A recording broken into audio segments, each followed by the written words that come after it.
New plans to tackle crime head-on revealed in the halls of Parliament. Good evening, Bahamas. I'm Altaviz Munnings. I'm Keishla Adderley. Thanks so much for joining us tonight. Topping the news, the head of the country's law enforcement agencies has revealed the latest crime statistics and new measures to break the back of crime. Minister Marvin Dames' comments came as debate on the national budget continued in the House of Assembly last evening. Well, as government takes a no-tolerance approach to the scourge of crime, Minister Dames noted that modern technology will be used to keep a pulse on crime, and officers will be given more time to focus on policing. LaDon Davis leads us off tonight. National Security Minister the Honorable Marvin Dames says his ministry's budget over the current fiscal period has increased by some 4%, which totals $232 million. After laying out his ministry's financial budget for 2017 to 2018, Mr. Dames pointed out that over the last 5 years, Bahamians have been living in constant fear of becoming the next victim of a crime.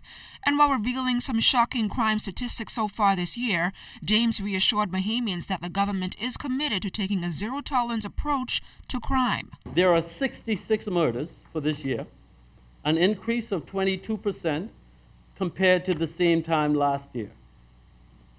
The murder count has exceeded 100 for each of the last 5 years. In fact, in 2015, the country recorded 146 murders, the most in its history.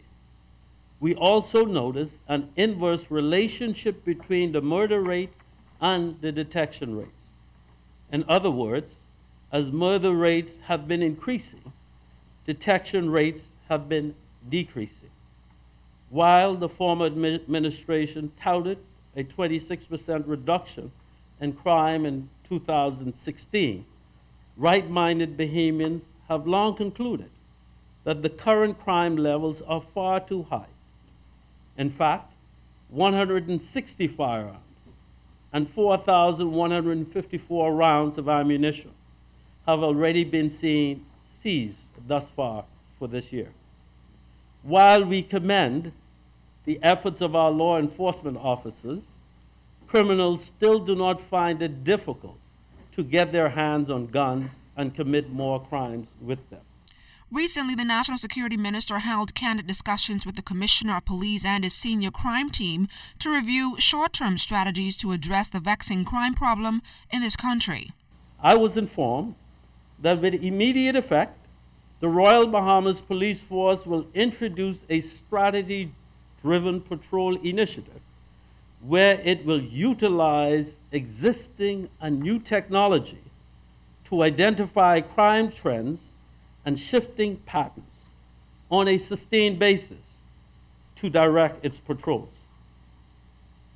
So in other words, Mr. Speaker, what the police have done in just a few days is to use existing technology to pinpoint where these crimes are taking place. Additionally, Dames says the welfare of the thousands of law enforcement officers scattered across this country is a top priority to the government, and despite the lack of provisions left in place by the previous administration, Dames says the government lived up to its commitment by paying police officers their outstanding overtime payment, which he says was long overdue. Despite the promises made by the former administration to pay the police for the overtime, they only agreed to do so after being ordered to by a court of law.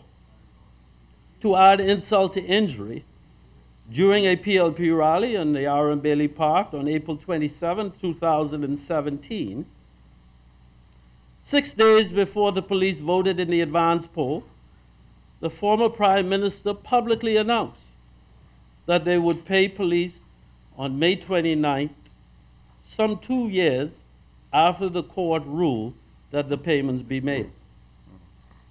The ruling was upheld by the Court of Appeal in 2016.